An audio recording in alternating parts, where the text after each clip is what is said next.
আসসালামু আলাইকুম ওরহমতুল্লাহি ওবরাকাতু। আলহামদুলিল্লাহ ওয়াসসালাতু ওয়াসসালামু আলা রাসূলিল্লাহ ওয়া বাদ।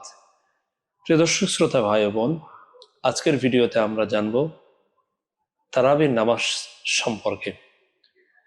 প্রিয় দর্শক শ্রোতা ভাই ও বোন, রমজান মাসে আল্লাহ পাক রব্বুল আলামিন যত আমাদেরকে ইবাদত দিয়েছেন তার মধ্যে অন্যতম একটা ইবাদত হচ্ছে তারাবি নামাজ। আমরা অনেকেই তারাবি নামাজকে গুরুত্ব দেই না, অথচ এই তারাবি নামাজ আমরা যদি পড়ি তাহলে আমাদের অনেক সওয়াব অর্জিত হবে। আমরা অন্যান্য মাসে সেভাবে আল্লাহর ইবাদত করতে পারি না। আল্লাহ আমাদের জন্য এই নামাজের সুযোগ করে দিয়েছে।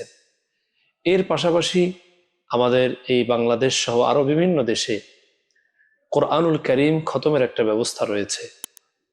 আমরা সারা বছর কোরআন খুলে দেখার সময় পাই না, কোরআনকে নিয়ে গবেষণার সময় পাই না।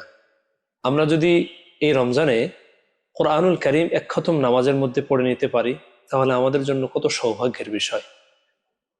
আমরা একটু চেষ্টা করলেই পারি। দেখা যায় আমরা সারা সারা বছর কোরআন খুলি না, কোরআন পড়ি না, পড়তেও পারি না। আমরা যদি কোরআনের হাফেজদের পিছনে এই রমজানের একটা খতম আমরা পড়ে নিতে পারি তাহলে কত সওয়াব আমাদের জন্য রয়ে গেছে। অন্য সময়ে যদি আমরা কোরআনকে খতম দেই, যে পরিমাণ সওয়াব পাবো রমজানুল মোবারক মাসে নামাজের মধ্যে যদি আমরা একটা খতম কোরআন শরীফ দিতে পারি, নামাজে একটা খতম কোরআন শরীফ পড়তে পারি বা পিছনে আমরা আদায় করতে পারি হাফেজ সাহেবদের, তাহলে আমাদের জন্য কত সওয়াব। আল্লাহু আকবার, কত গুণ আল্লাহ বাড়িয়ে দেন তার কোনো সীমা নেই।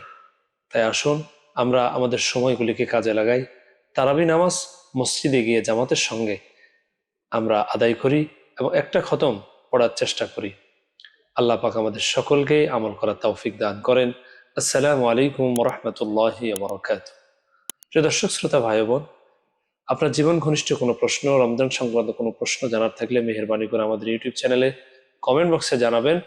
আমরা আপনাদের সওয়ালের জবাবটি কোরআন সুন্নাহর আলোকে সঠিক উত্তর দেওয়ার চেষ্টা করব ইনশাআল্লাহ বিইজনিল্লাহ।